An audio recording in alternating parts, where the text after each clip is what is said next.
Welcome to Nelson's Library, and in today's topic we are going to discuss carbon steel. Now let's see what is carbon steel.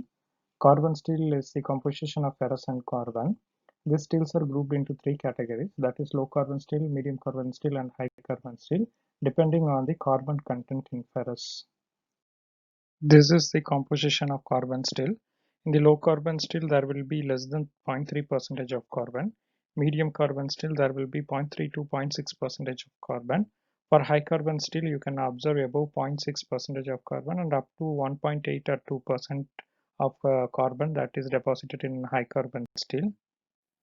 Now we are going to see the microstructure of low carbon, medium carbon and high carbon steel. If you take a steel for microscopic examination, you can find two things, that is grain area and grain boundary. Grain area is nothing, this is the grain area, and grain boundary is the thin line which separates two grain area. So this is the grain boundary which separates this grain and this grain.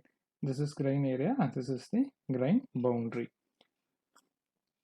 If you take for an example 0.2% low carbon steel, you can find a thing called pearlite in your microscopic examination. Pearlite is formation of cementite and then ferrite, cementite, ferrite and cementite. Alternate layers of cementite and ferrite is known as pearlite.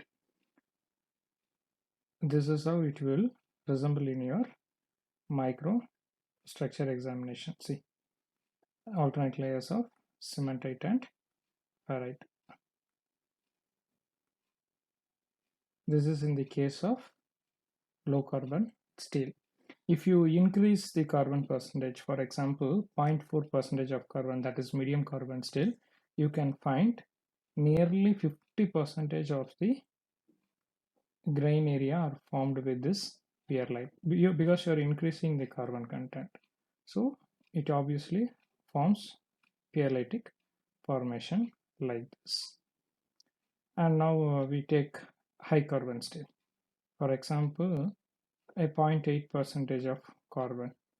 So the entire zone you will be having the formation of ferrite and cementite, that is the pearlite region. If you further increase the carbon percentage, that is 1.2% of carbon, you can find another layer, that is a thick layer which is formed in the grain boundary. We have already discussed what is grain boundary. This is the grain boundary. So where you can find this such a the formation of cementite. Since the cementite is brittle and hardest material, the high carbon steels are always higher in hardness and it is brittle.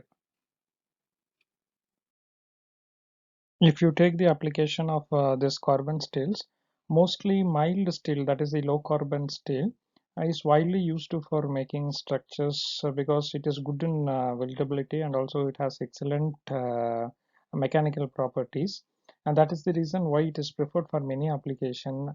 Because if you have a metal which is ductile in nature, it is easy to form into any shapes, and that is the reason why this mild steel is preferred for many applications, and it is very less in cost. So for structural application, if you want to make a big structure, this mild steel possesses all the good characteristics. It is good in weldability, you can make easy machining, and also it is less in cost. So this steel is preferred for wide applications. I hope I have given you very simply what is carbon steel. In the next video, let us discuss about stainless steels.